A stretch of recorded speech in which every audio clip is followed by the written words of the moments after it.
Madre mía.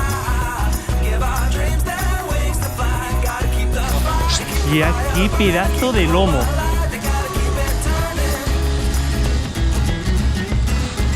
Dudo que lo podamos sacar, ¿eh?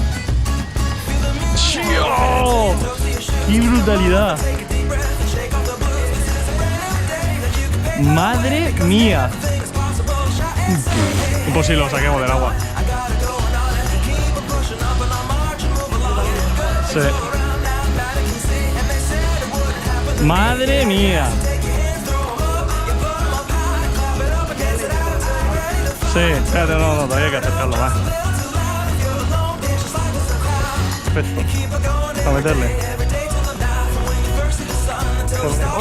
De la cabeza, claro. Escucha, que sí, eso se lo mete. Sí, lo veo. Todavía, ahí no, espérate, que te lo pongo por tu lado.